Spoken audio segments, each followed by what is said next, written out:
Hello everyone, I'm Zara Khan. Welcome back to my YouTube channel ZF Learning Tricks. आज के इस video में हम डिस्कस करेंगे प्रोनाउन की 4 टाइप के बारे में। रिसाइप्रोकल प्रोनाउन, जिसे हम उर्दू में बाहिमी ज़मीर कहते हैं। वीडियो स्टार्ट करने से पहले मैं आपसे गुजारिश करती हूँ, प्लीज़ मेरे चैनल को सब्सक्राइब कर लें और बेल आइकन ज़रूर प्रेस करना, ताकि जैसे ही मेरी न्यू वीडियोस आएँ आपके पास सबसे पहले नोटिफिकेशन आ जाए। जैसे कि मैं अपनी पिछली वीडियोस में डिटेल से प्रोनाउन और प्रोनाउंस की first type, second type and third type के बारे में समझा चुकी हूँ। जिसने नहीं देखी वो वीडियो के डिस्क्रिप्शन में लिंक है, जाकर देख सकते हैं। चलिए अब वीडियो स्टार्ट करते हैं। Now let's get started. Definition of reciprocal pronoun. We use reciprocal pronoun when each of two or more subjects is acting in the same way towards the other. हम बाहिमी ज़मीर इस्तेमाल करते हैं जब दो या दो से ज़्यादा मज़ामीन में से हर एक दूसरे की तरफ इसी तरफ काम कर रहा हो। For example, A is talking to B and B is talking to A.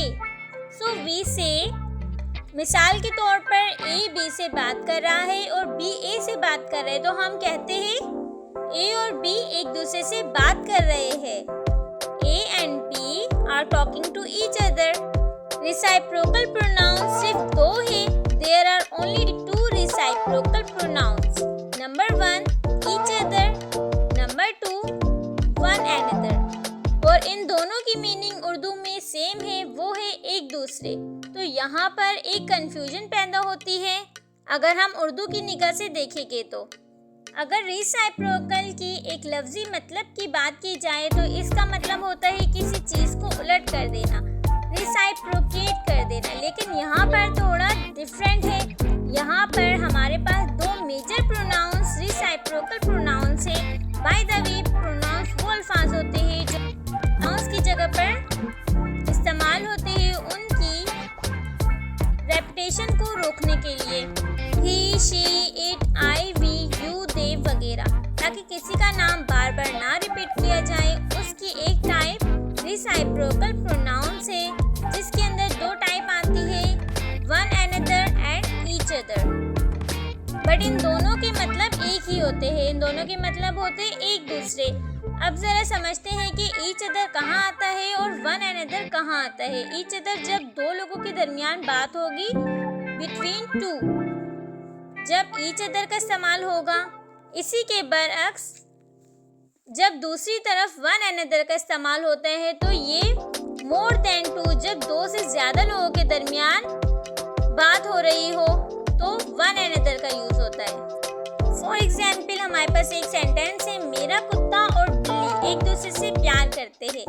तो यहाँ पर कंफ्यूजन ये है कि कैसे मालूम करें कि यहाँ पर हम ईच अदर का यूज़ करें या फिर वन एनदर का यूज़ करें, क्योंकि मीनिंग तो दोनों की सेम है, एक दूसरे।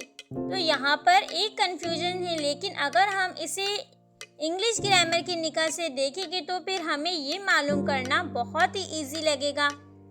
जैसे मैंने आपको अभी बताया था कि ईच अदर वहाँ पर लगता है जब दो लोगों के दरमियान बात होगी, और इसी के बरअक्स वन एनदर वहाँ पर यूज़ होगा जब दो से ज़्यादा लोगों की बात होगी, बहुत ज़्यादा लोगों की या दो से ज़्यादा लोगों की बात होगी, तो वहाँ पर हम वन एनदर का यूज़ करेंगे।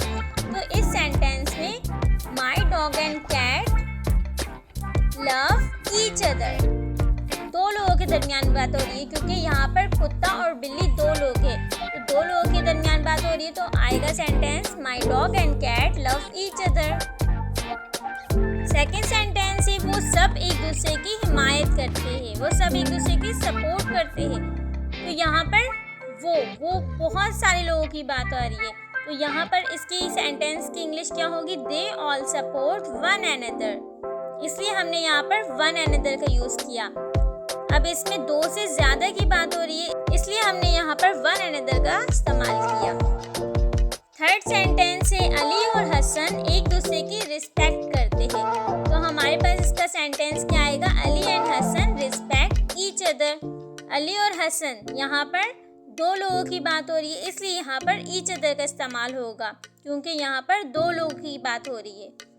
एक और सेंटेंस है हमारे पास, तमाम मजहब एक दूसरे का एहतराम करते हैं। सेंटेंस है all religious respect one another. अब यहाँ पर ऑल रिलीजियस मैं कह रही हूँ तमाम मजहब, जितने भी मजहब है वो दो से ज़्यादा है ना, तो रिस्पेक्ट वन अनदर। अब यहाँ पर मैं ईच अदर नहीं कह सकती क्योंकि मैं रिलीजियस को नॉमिनेट कर रही हूँ, वो एक बड़ी तादाद है। तो आपने देखा दो लोगों के दरमियान जब बात होगी तो वो ईच अदर है, और अगर दो से ज़्यादा वन अनदर है। ये मैंने जो भी आपको ईच अदर और वन अनदर के पॉइंट बताए, ये ज़रूर याद रखना कि ईच अदर का इस्तेमाल कहाँ पर करेंगे, जब दो लोगों के दरमियान बात होगी, और अगर बात दो लोगों से ज़्यादा के दरमियान होगी तो वहाँ पर वन अनदर का इस्तेमाल होगा। सो फ्रेंड्स, आई होप आपको इस वीडियो में बहुत ही ज़्यादा अच्छे से समझ आ गई होगी। किसी के भी अगर कोई क्वेश्चन होंगे तो वो कमेंट बॉक्स में ज़रूर कर सकते हैं। So yes guys, this is the end of this video. I hope you like it. So don't forget to like this video, subscribe our channel and hit the bell icon. So I will see you soon. Take care and keep smiling.